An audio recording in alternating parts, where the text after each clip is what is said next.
weigh. They can weigh up to 5,000 pounds. And they do spend most of their days in the water. Now, the only time you're really going to find a hippo up on the bank is after sundown. That's usually when they're looking for food. Also, some pink-backed pelicans over here. That's these white birds. The only time they really get that pink color is around mating season. There's another hippo just cruising right along. The pelican's following. And then there should be somebody else up there. So they eat lots and lots of shrimp.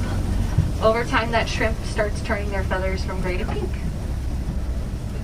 And you can actually see some younger ones that haven't turned pink yet. If you guys see where the tree is on the island to the right of that, there's a couple with gray heads kind of mixed in there and the black feathers on their tails there.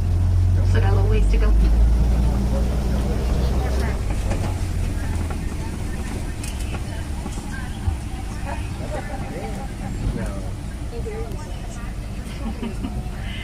They all have different spot patterns, just like our fingerprints.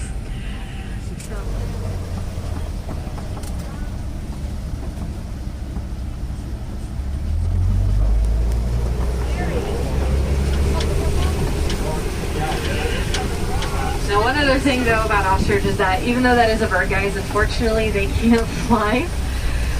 I say unfortunately for them, but personally I'm pretty thankful for it because I want you guys to take a second and just think about that. Imagine if you walked out of your house and you looked up in the sky and there was just an ostrich flying around. That'd be pretty scary. You know, wouldn't be very good luck for your car either, so we're thankful that they, only run. One last stop for us though before we get out of here. Welcome to the Warden's Post. This is sometimes a good spot to see more domesticated animals. The warden does take care of all these creatures that we've seen today. And here at the Warden's Post, they also take care of these little Nigerian dwarf goats. They're coming up here on the left on this hill here. Very cute, very small.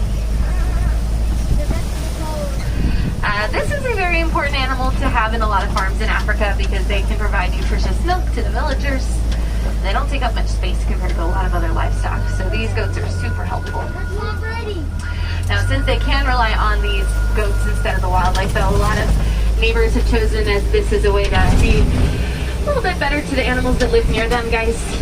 You don't have, obviously, cheetahs that live in your yard. However, you do have animals that live close to you, too. And I'm not saying go out and get a dairy goat, but there are some small steps you guys can take if you'd like to make a difference as well. For instance, just planting some flowers. How about your local pollinators, guys? A lot of them are struggling. Again, recycling is a great starting point. Just putting down your plastic usage in general.